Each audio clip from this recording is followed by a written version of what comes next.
अस्सलाम वालेकुम दोस्तों, की हाल चाल है। मैं थोड़ा मेज़बान मोहम्मद शाह ते तुसीं देख रहे हो अपना यूट्यूब चैनल सुपर टीवी। सब तो पहले तो जेडे वीर चैनल ते नवे उन्होंने पुरानी रिक्वेस्ट कि चैनल को सबसक्राइब करो तो बैल आइकन करो प्रेस ताकि जेड़ी भी वीडियो लाइए वो वीरों बर वक्त इतला मिले। तो दूसरे नंबर ते ईद ते मुबारक नहीं दी थी ईदी वीरों मैं तो अज 14 अगस्त सी, 14 अगस्त की भी नहीं दी थी। तो दूसरा जोड़ा मेन वजह हैगी सिर्फ ये है कि कश्मीर का जोड़ा जुल्म हो रहा ना मुसलमानों के, इस चक्कर दे मैं ईते कपड़े भी नहीं नवे पाए खुद। 14 अगस्त आई है, कोई सैलीब्रेट नहीं, कोई शै नहीं। कश्मीर दियाँ वीडियोज़ लोग भेजते हैं, देखते हैं कश्मीर के हालात, तो यकीन करो आज़ादी का जोड़ा एहसास है ना वो वध गया।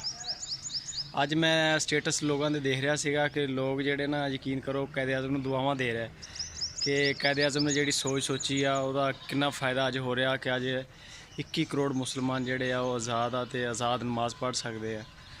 इंडिया के मुसलमान बेचारे हुण तो इन्नी हालात तंग करते कि मस्जिदों में जोड़े जाते हैं निकलते वड़ते उन्होंने फड़ के कुटते है। माड़ा काम है बहुत ज़्यादा। तो अल्लाह पाक का बड़ा लख शुक्र आ कि अल्लाह ताला ने एक आज़ाद फजा दी है सानू। यदी कदर करनी चाहिए आ। अपने अदारियां का ख्याल रखना चाहिए। आर्मी हो गई और जोड़े जानबाज फोर्सां हैगियां साडियां यानी कि जोड़े मुल्क के इस टाइम अलर्ट खड़े आ, हर वेले 24 घंटे साड़ी हिफाजत करते। असी सुते होने बेफिक्र अपने घरों तो इस करके जोड़े ना कुछ कश्मीर के मामला ते आके दिल बड़ा सारा दुखदा।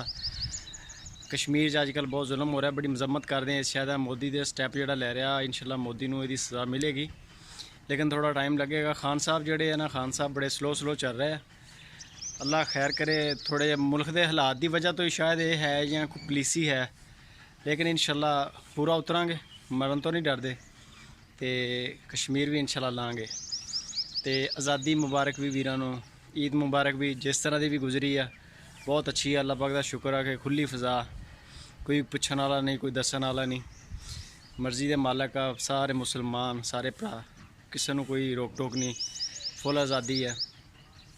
तो अल्लाह पाक रखे खैर। इंशाल्लाह अगर ये हालात इस तरह कश्मीर के तंग रहे तो यदा फ़ायदा ही होएगा, इंशाल्लाह नुकसान नहीं होएगा। और ये मोदी जोड़ा ये कश्मीर तो भी जाएगा तो खालिस्तान तो भी जाएगा।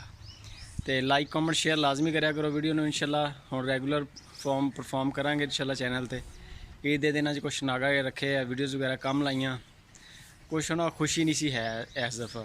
कुर्बानी की बस, कुर्बानी ते जाके देख के जानवर प्यार शेयर करके असी आ गए। मेरा पहले इरादा सीगा कि वीडियोज़ वगैरह बनावांगे, अपने दोस्तों भी दिखावांगे, लेकिन बस दिल जड़ा ना दिल खुश नहीं है इस टाइम। यानी कि अज आज़ादी का दिन, लोग बड़े बैच वगैरह ला रहे, बड़ा सारा कुछ कर रहे तो, लेकिन असी मैं तो कुछ नहीं किया।